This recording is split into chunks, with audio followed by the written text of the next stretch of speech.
નમસ્કાર, Wyllie news ચેનલમાં આપનું સ્વાગત છે। હવે જોઈએ આજના સમાચાર।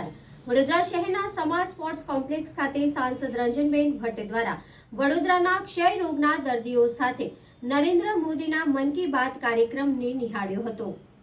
વડોદરા શહેરમાં સમા સ્પોર્ટ્સ કોમ્પ્લેક્સ ખાતે સાંસદ રંજનબેન ભટ્ટ દ્વારા વડોદરાના ક્ષય રોગના દર્દીઓ માટે આદરણીય પ્રધાનમંત્રી નરેન્દ્રભાઈ મોદીજી મન કી બાત કાર્યક્રમ નિહાળવાનું આયોજન કરવામાં આવ્યું હતું। વડોદરા શહેરના સમા સ્પોર્ટ્સ કોમ્પ્લેક્સ ખાતે સાંસદ રંજનબેન ભટ્ટ દ્વારા વડોદરાના ક્ષયરોગના દર્દીઓ સાથે આદરણીય પ્રધાનમંત્રી નરેન્દ્રભાઈ મોદીજીના મન કી બાત કાર્યક્રમ નિહાળવાનું આયોજન કરવામાં આવ્યું હતું।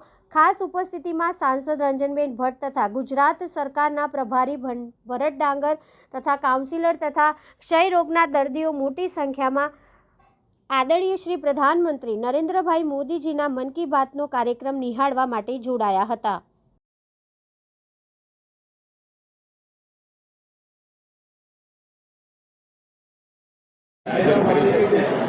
દેશના પ્રધાનમંત્રી આદરણીય નરેન્દ્રભાઈ મોદીજી આજે 108મી મન કી બાત દેશવાસીઓ વચ્ચે દેશના વાસીઓના વિચાર અને પોતાના મનની વાત દેશવાસીઓ વચ્ચે મૂકી। 108 એટલે આપણે સૌ માળા કરીએ તો પણ 108, ઘંટ હોય તો પણ 108, શુભ કાર્ય કરવું હોય તો પણ 108। આજની મન કી બાત 108 અને એમાં આદરણીય પ્રધાનમંત્રીશ્રીએ 108ને ધાર્મિકતા સાથે પણ મહત્ત્વ બતાવ્યું। એની સાથે મહિલાઓનું બિલ પાસ કર્યું, મહિલા આરક્ષણ એ પણ યાદ કર્યું। સાથે સાથે આપણા દેશના ખેલાડીઓએ 2023માં જે રીતે દેશને ગૌરવ અપાવવાનું કામ કર્યું છે એ પણ આપણી વચ્ચે વાત મૂકી।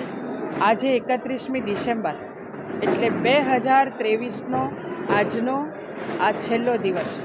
આવતીકાલ સવાર આપણા માટે 2024ની શુભ સવાર થવા જઈ રહી છે। ત્યારે 2023માં જે રીતે વિકાસના કામો કર્યા હતા એ વાતો, જે એચિવમેન્ટ એ વાત કરી, સાથે લોકલ ફોર વોકલ એની પણ વાત મૂકી। આપણે સૌએ સ્વાસ્થ્યનું ધ્યાન રાખવું જોઈએ, ફિટ ઇન્ડિયા મુવમેન્ટ આપણે સૌએ એની કાળજી રાખવી જોઈએ, આપણા શરીરની કાળજી રાખવી જોઈએ, યોગા થવું જોઈએ, મનની કસરત થવી જોઈએ। આ બધા જ વિષય પર આદરણીય પ્રધાનમંત્રીશ્રીએ આજે મન કી બાત કાર્યક્રમમાં આપણી વચ્ચે મૂકી છે। આપ સૌએ આ મન કી બાત દ્વારા પ્રધાનમંત્રીશ્રીની વાત સાંભળી આવો 2024નો સંકલ્પ એટલે આપણું સ્વાસ્થ્ય સ્વસ્થ રાખવાનો સંકલ્પ, એ જ આપ સૌને વિનંતી। ધન્યવાદ। Subscribe now and press the bell icon. Never miss an update.